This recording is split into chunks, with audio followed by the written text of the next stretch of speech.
बोलो श्री प्राणनाथ प्यारे की जय, सब सुंदर साथ की जय, श्री कृष्ण कन्हैया लाल की जय, बीतक महापर्व की जय, लालदास महाराज की जय। आइए सुंदर साथ जी, आज हम सब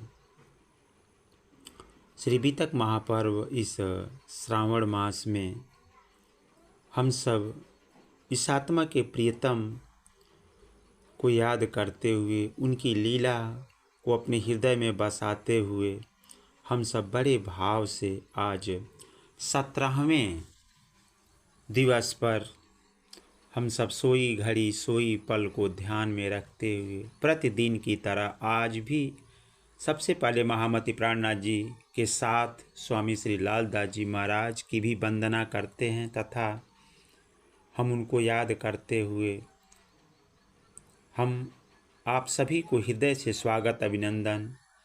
और साथ जी राज जी महाराज और श्यामा जी का जोश इस क्षर ब्रह्मांड में उतर आया है, हमें सीख देने के लिए हमारे अक्षरातीत धामधनी माया से किस तरह जूझ रहे हैं, किस तरह माया से उनका युद्ध हो रहा है। ऐसे अद्भुत लीला का स्मरण करके हम सब धन्य हो रहे हैं। तो सखियों, श्री कमल जी जुनेजा द्वारा हम महामती लालदास जी महाराज द्वारा रचित हस्तलिखित बीतक साहब उपलब्ध जो कराई गई है, आइए हम सबसे पहले जिस प्रसंग पर चर्चा की थी उस प्रसंग की मैं थोड़ा सा आपको भाव बता दूं।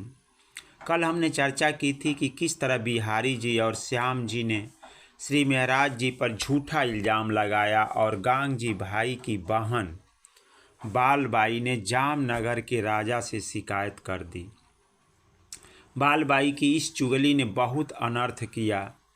राजा ने समुद्र के किनारे महराज ठाकुर को पकड़ने के लिए चौकी लगवा दी। कुछ दिनों के बाद महराज ठाकुर धन लेकर जैसे ही जामनगर में उतरे, श्री महराज जी को उतरते ही राजकीय नियंत्रण ने उनसे पूछताछ की गई। श्री महराज ने स्पष्ट रूप से कह दिया कि इन धन में से एक कौड़ी भी मेरा नहीं है, इस पर या तो सतगुरु महाराज जी का अधिकार है या उनकी पत्नी या गांगजी भाई का। राजा ने सारा धन राजकोष में जमा किया और महराज ठाकुर को नज़रबंद कर दिया। 1.5 महीने बाद महराज ठाकुर को निर्दोष पाकर रिहा कर दिया जाता है और महराज ने सतगुरु के पास जाकर प्रणाम करने की सोची और सतगुरु महाराज जी को प्रणाम करने आए तो राजा के पास जाकर की गई चुगली को असफल होता देख बालबाई सतगुरु महाराज के पास गई। जो कार्य बिहारी जी तथा श्याम जी नहीं कर पाए थे उसे अपने स्त्री हट के स्वभाव से बालबाई ने करवा लिया। बालबाई ने स्पष्ट रूप से सतगुरु श्री देवचंद्र जी से कह दिया, यदि आपने महराज का प्रणाम स्वीकार कर लिया तो मैं आत्महत्या का मार्ग चुनने के लिए विवश हो जाऊंगी। श्री निजानंद स्वामी यह जानते थे कि महराज पूर्ण रूप से निर्दोष है। बालबाई, बिहारी जी और श्याम जी झूठ बोल रहे हैं, फिर भी वे स्त्री हट के सामने लाचार हो गए। न्याय का सिंहासन डगमगा उठा। सखियों, कल्पना कीजिए कि 5 वर्षों की जुदागी के बाद सतगुरु से मिलन की तीव्र उत्कंठा, परंतु यह क्या, अपने प्रिय शिष्य को देखते ही चादर ओढ़कर लेट जाना और प्रणाम भी स्वीकार न करना। 2 सालों में सतगुरु के यहाँ कितने उत्सव होते हैं, सदा उत्सव में पूरी जिम्मेदारी लेने वाला चुपचाप घर पर बैठा है। सुंदर साथ दूर दूर से आते हैं, उत्सव और महराज के शामिल न होने की वजह पूछते हैं। बतलाएगा कौन सतगुरु को, तो उनके नस्ली पुत्र बिहारी जी किसी से एकांत में मिलने नहीं देते। कोई आता तो पांव दबाने बैठ जाते। 70 वर्ष के वयोवृद्ध सतगुरु श्री विरह में हैं। वाणी में भी जो विरह के मार्मिक प्रकरण है, ये सब प्राणनाथ जी ने 2 साल की लीला के अनुभव लिखे हैं। 70 वर्ष के वयोवृद्ध सतगुरु भी विरह में हैं।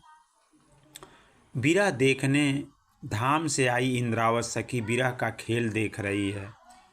सुंदर भाई भी विरह का खेल देख रही है। संसार में व्यवहार की लीला और विरह का खेल साथ साथ चल रहा है। सखियों, श्री जी ने कितनी मानसिक पीड़ा सही है, उस सिचुएशन में खुद को महसूस आप करें। 2 वर्षों के दौरान उनके माता पिता केशव ठाकुर और धनबाई का भी धाम गमन हो गया। भाभी रोज महाराज को ताना मारती, जिस गुरु के कारण भाई को मारने दौड़े थे अब कहाँ गए वो गुरु, और जिसे मारने दौड़े उसी की कमाई खा रहे हो। ताना सुनकर आहत महाराज अब काम की तलाश में जाम सत्ता के भाई कला जी के पास आए। उन्हें कला जी भाई ने मंत्री पद देकर उनके पास रख लिया। इधर महाराज जी की कला जी की राजा के पास आकर फूलबाई अपने ससुर के घर श्यामल जी और उनकी पत्नी के संग फूलबाई पर क्या बीतती होगी। सखियों, अपने गृहस्थ जीवन को 2 वर्ष की लीला में जोड़ें तो बहुत कुछ सीख सकते हैं। धरोल में काला जी के पास दीवान पद पर रहते हुए महाराज जी सतगुरु से दूर रहकर भक्ति करने लगे। महाराज जी को यहाँ भी वियोग आ गया। वे राजा से कहने लगे, अब मुझसे दुनिया की व्यवहार ढंग से नहीं हो पा रहा है। संवत 1712 चल रहा है। महाराज जी 37 वर्ष के हो गए। उन्हें लगा 40 वर्ष की उम्र में कुछ न कुछ विशेष घटना घटेगी। सतगुरु के जीवन में 40 की उम्र में तारतम की प्राप्ति हुई थी। अब मुझे लगता है कि मेरे साथ भी कुछ घटित होने वाला है, ऐसा मन में विचार आते हैं। तो महाराज एकांत में बैठकर सतगुरु का ध्यान करते हैं। राजा काला जी कहते हैं कि हे महाराज, तुम्हारा यदि मन नहीं लग रहा है तो इस कार्य को ऐसे व्यक्ति के हाथों सौंप दो जो तुम्हारी तरह ही कार्य को कुशलता से चला सके। महाराज जी ने राजकीय कार्य कुशल ढंग से संपादित किया था। उनके मैनेजमेंट में शारीरिक, मानसिक, व्यवहारिक, राजनीतिक व्यवस्था की अनुभव छवि के दर्शन होते हैं। महाराज की आध्यात्मिक शक्ति से उनका जीवन पके केले की तरह दृष्टिगोचर होता है। जिस तरह केला पक जाने पर उसका छिलका गूदे से अलग हो जाता है, उसी प्रकार आध्यात्मिक परिपक्वता से मोह, माया, लोभ, क्रोध आदि विकार अलग हो जाते हैं। आइए हम श्री महाराज जी के जीवन का विश्लेषण करते हैं। महाराज जी में गुरु के लिए आदर्श शिष्य, पत्नी के लिए आदर्श पति, शासन के लिए कुशल प्रशासन के सारे गुण परिलक्षित हैं। पर सतगुरु जी को लग रहा है कि महाराज ठाकुर मुझसे नाराज हो गए हैं। अब जागनी का कार्य कौन करेगा। श्री देवचंद्र जी महाराज ने श्री राज जी महाराज को चिट्ठी लिखी और हीरबाई के हाथ श्री कृष्ण जी के जेब में चिट्ठी डलवा दी। स्मरण करें कि श्री कृष्ण जी अब भी हीरबाई के हाथ से बना भोजन कर रहे हैं। यों 69 पतीसा लिखी धाम धनी पर, तब सैया हम भी लिखी पर नेक न दई खबर। इन पत्रों का ब्यौरा सनंद ग्रंथ में बड़ी पत्री प्रकरण में मिलता है। इसलिए संत जन कहते हैं कि बीतक को समझने से बाणी भी खुलने लगती है। श्री देवचंद्र जी ने श्री कृष्ण जी को 69 पत्र लिखे थे। मेरे बाद जागनी कौन करेगा। सब सुंदर साथ ने भी पत्र लिखे पर श्री कृष्ण जी की ओर से कोई जवाब नहीं आया। संवत 1712 में सतगुरु देवचंद्र महाराज 74 वर्ष की आयु हो गई है। उन्हें मालूम हो गया कि अब धाम जाना है। अब सतगुरु महाराज अपनी सूरता परमधाम की ओर फेरते हैं, पर उन्हें लगता है कि 100 सीढ़ी चढ़कर उनकी सूरता दरवाजे तक पहुंचती है। उन्हें आभास होता है कि इंद्रावत सखी खड़ी होकर रो रही है और सूरता लौट कर आ जाती है। सुंदरबाई ने इंद्रावत सखी का दिल दुखाया है, तो सुंदर सखी के लिए परमधाम के दरवाजे बंद हो गए हैं। सखी में विचार करें कि हमने कितने सुंदर साथ का दिल दुखाया होगा तो हमारा क्या होगा। इसीलिए प्यारे सुंदर साथ जी, आप अपने जीवन में किसी भी सुंदर साथ का दिल मत दुखाएं, नहीं तो आपका भी दरवाज़ा बंद हो जाएगा। इधर बाई जी घर चलते जाहिर करे वचन, आड़ी खड़ी इंद्रावत इनके हाथ जागन सनंद। साथ जी प्रश्न यह उठता है कि सुंदरबाई के लिए धाम का दरवाज़ा बंद क्यों मिला। साथ जी क्योंकि सुंदरबाई ने श्री इंद्रावत से द्वैत का भाव रखा है, जो परमधाम के अद्वैत स्वभाव के विपरीत है। जब तक हमारे भीतर द्वैत का भाव रहेगा धाम दरवाज़ा नहीं खुलेगा। सखी, यदि हम अपनी सूरता परमधाम में फिरनी हो तो सबसे पहले वादक दैत्य भाव को छोड़ना ही पड़ेगा। मतलब यहाँ सबसे मित्रवत व्यवहार रखना ही पड़ेगा। श्री देवचंद्र जी अब कहने लगे कि हे बिहारी जी, हे बालबाई, हे सुंदर साथ जी, मेरा शरीर ठीक से नहीं चल रहा, इसलिए महाराज ठाकुर को मेरे पास जल्दी बुलाओ। 9 सालों से वे मुझे दूर से दूर हैं और वह संवत 703 अरब यात्रा से अब तक 1712 उनकी आत्मा जुदाई में रो रही है। मुझे ऐसा आभास हो रहा है बालबाई महाराज को बुलाने जाती है, पर उन्हें बुलाने की बात न कर दवा मंगाई है कहती है। महाराज जी कहते हैं कि मैं मंत्री पद की नौकरी किसी दूसरे को सौंप कर सतगुरु के चरणों में आता हूँ। फिर बिहारी जी महाराज को बुलाने आते हैं और कहते हैं कि पिताजी अस्वस्थ हैं, अमर कस्तूरी चाहिए, पर वे नहीं कहते कि सतगुरु तुम्हें याद कर रहे हैं, तुम्हें बुलाया है। प्राणनाथ जी झट से ऊपर कस्तूरी मंगाकर बिहारी जी को दे देते हैं और कहते हैं कि मैं भी थोड़े समय में आता हूँ। इधर देवचंद्र जी बार बार रट लगाए हैं कि महाराज को मेरे पास लेकर आओ, क्योंकि मेरे लिए धाम की दरवाज़ा बंद है। देवचंद्र जी महाराज को रटन लगी है कि मेरी महिमा सिंधी भाषा में गाने वाले महाराज को बुला दो। महाराज जी गुरुदेव की प्रशंसा में सिंधी भाषा में ये चौपाई बोले थे, अर्थात एक जीव के करोड़ों करोड़ों शरीर हो और एक एक शरीर में करोड़ों करोड़ों सिर हो और एक एक सिर में करोड़ों करोड़ों मुंह हो, एक मुंह में करोड़ों करोड़ों जीव हो, ये सब साथ मिलकर सतगुरु के गुणगान को गाएं तो भी उनके अनंत कृपा से एक कृपा की व्याख्या कर पाना संभव नहीं है। इधर सतगुरु जी महाराज को निरंतर याद कर रहे हैं, महाराज क्यों नहीं जल्दी आते। उधर महाराज जी को लग रहा है कि अब मुझे जल्दी चलना चाहिए। अपनी जिम्मेदारी दूसरे को सौंपकर महाराज सतगुरु से मिलने निकल पड़े। जैसे ही महाराज ठाकुर ने सतगुरु को प्रणाम किया तो वह 69 चिट्ठियों के उत्तर महाराज जी के जेब से निकलकर सतगुरु के सामने गिर पड़े।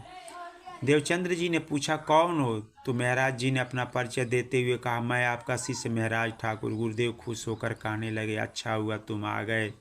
और एक वाक्य मैं सतगुरु से कहा कि महाराज खेल देख लिया, आदि अनादि फल कहो सोए, तीसरी भोग में पूरा नजर आ गया।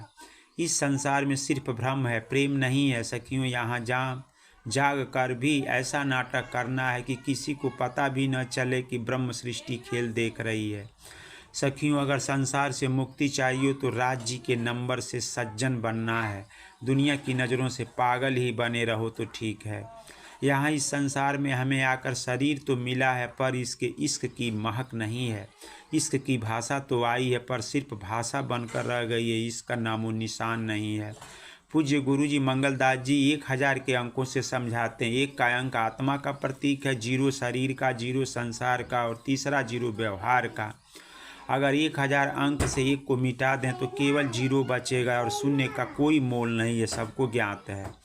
सतगुरु महाराज जी से कहते हैं कि मैं तो तुम्हें बुलाने को बार बार सुंदर साथ को भेजा था। महाराज सोचने लगे कि बिहारी जी और बालबाई जी ने तो बीमार हैं, दवा मंगवाइए कहा। यदि ये कहा होता कि सतगुरु ने बुलाया है तो गुरु आज्ञा सिरोधार्य कर तुरंत आ गया होता।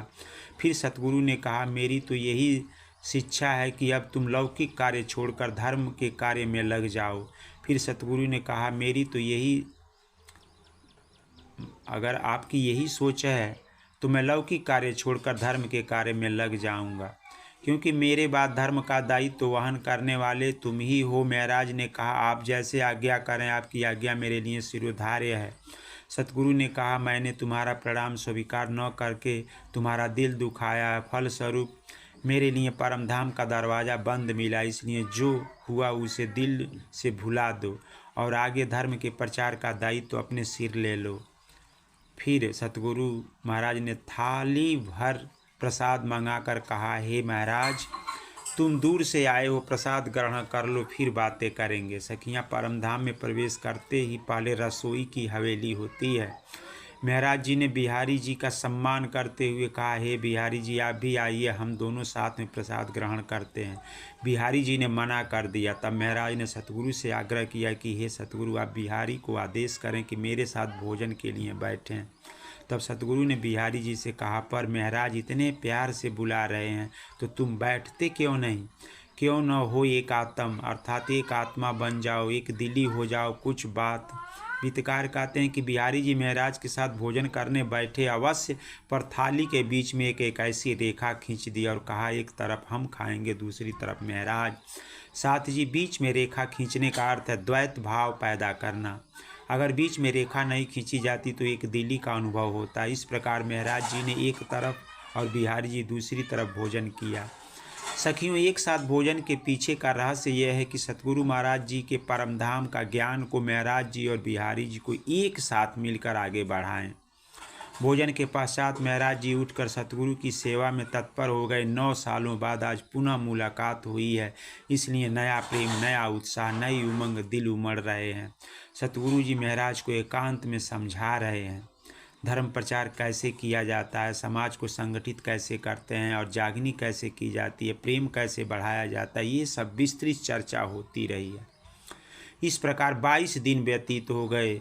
अनंत चतुर्दशी की तिथि आ गई तो देवचंद जी महाराज जी ने पूछा, बहुत दिन हो गए, तुम अपनी भाई भाभी और धर्मपत्नी से मिलने गए ही नहीं। महाराज जी ने कहा, अरब यात्रा से लौटकर 2 वर्षों तक घर पर ही था, परंतु भाभी के कटु वचन से दिल बहुत दुखी हो गया। तब से करीब 2 वर्ष हो गए घर नहीं गया। सतगुरु ने समझाया, भाभी माँ के समान होती है और देवर भाभी में तो खटपट होती रहती है। बीती बातों को भूल जाओ, भाभी को भी पछतावा होता होगा। तुम घर जाओ, सबसे प्रेम से मिलो, मेरे विषय में चिंता मत करो। सतगुरु धनी श्री देवचंद्र जी की उम्र 74 वर्ष में 1 माह कम अर्थात 73 वर्ष 11 माह की हुई। अपने अंतर ध्यान से पूर्व उन्होंने ब्रह्म सृष्टियों की जागनी का सारा उत्तरदायित्व श्री महाराज जी को सौंप दिया। अनंत चतुर्दश की रात्रि 12 बजे के बाद देवचंद्र जी महाराज ने बिहारी जी को इशारा किया कि मेरी अंतिम घड़ी आ गई है, मेरे धाम जाने का समय आ चुका है। मध्य रात पीछे की ओर परियान बिहारी जी को शुद्ध भई कछुजान। संवत 1700 बरोतरे भादो मास उजाल पख चतुर्दशी बुधवार को हुए धनी अलग। संवत 1712 भादो माह शुक्ल पक्ष चतुर्दशी को तिथि बुधवार को रात्रि 12 बजे के बाद श्री देवचंद्र जी महाराज ने इस नश्वर तन को छोड़ दिया और अंतर ध्यान हो गए। सखियों, ये भी किदवंती है कि सतगुरु का पार्थिव शरीर ओझल हो गया और उनके स्थान पर कुछ पुष्प पाए गए थे। उन पुष्पों को इस जगह समाधि दी गई। मैं आपको सतगुरु जी की समाधि स्थल की पिक्चर आप सभी की सेवा में प्रस्तुत कर रहा हूँ। आप बड़े ध्यान से देखिएगा। ये समाधि स्थल श्री देवचंद्र जी के धाम गमन का संदेश महाराज ठाकुर के घर पर दिया गया। महाराज जी शोक विलह हो गए। ओही ओही करती फिरू और करूँ हाय हाय, पीयू जी बिछोहा क्यों सहूँ, जीवरा टुक टुक होए न जाए। साथ जी निजानंद संप्रदाय के फाउंडर अब नहीं रहे। एक बार फाउंडर के चले जाने पर हलचल सी हो जाती है। घर का मूल व्यक्ति घर से चले जाने के समस्या तो आ ही जाती है। सतगुरु के 2 पुत्र हैं, नस्ली और नजरी पुत्र। संसार में फक्कड़ व्यक्ति को जो भी नस्ली पुत्र नहीं छोड़ता, शायद कुछ तो मिल जाए। महाराज ठाकुर अपने घर में बैठे हैं, बिहारी जी भी अपने घर बैठे हैं। जहाँ सतगुरु महाराज जी 3-3 घंटे कथा चर्चा करते थे, सैकड़ों लोगों का हुजूम लगा रहता था। वहाँ तो 1.5 महीने तक एक चींटी भी नहीं आई। सतगुरु जी गादी के दर्शन करने भी कोई नहीं आ रहा है। सतगुरु के शरीर से आत्मा कपूर की भांति उड़ गई थी। उनकी गादी सूनी हो गई थी। यह वह स्थिति स्थान है। पहले बीज उदय हुआ पूरी जहाँ नौतन्न, एते दिन त्रिलोक में होती बुद्ध को सुपन्न। सो बुद्ध की बुद्ध जागृत ले प्रगटे पूरी नौतन्ना। परम धाम की आत्माओं को 34 साल तक ज्ञान सुनने पर भी ऐसी स्थिति क्यों उत्पन्न हो गई? परम धाम में किसकी हंसी होनी है? ब्रह्मात्माओं को। इसलिए मसनंद श्री देवचंद्र जी को तो बड़ी बुजरक का सो खाली क्यों कर रहे तुम, देखो तरफ इतना। महाराज जी के घर से बालबाई रिक्त हुए गुरु गादी के विषय में बात करने आई।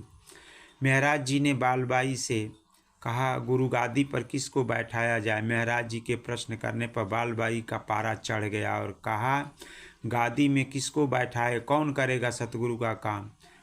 पूज्य गुरु जी मंगल दास जी की सुक्ति, प्रत्येक संस्था में एक प्राण होना जरूरी है। गुण अंग इंद्री तो है, लेकिन प्राण न हो तो।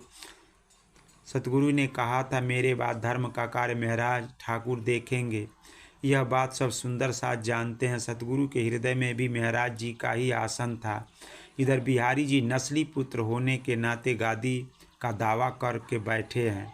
आइए थोड़ा विश्लेषण करके देखें कि बिहारी जी और बालबाई महाराज को पहले ही दोषी बना के बैठे हैं।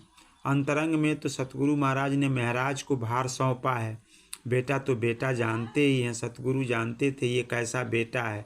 बालबाई के अंदर झांके तो बालबाई बिहारी जी के पक्ष में है, लेकिन यह भी जानती है कि बिहारी जी को गादी पर बैठने की बात कोई भी सुंदर साथ नहीं मानेंगे।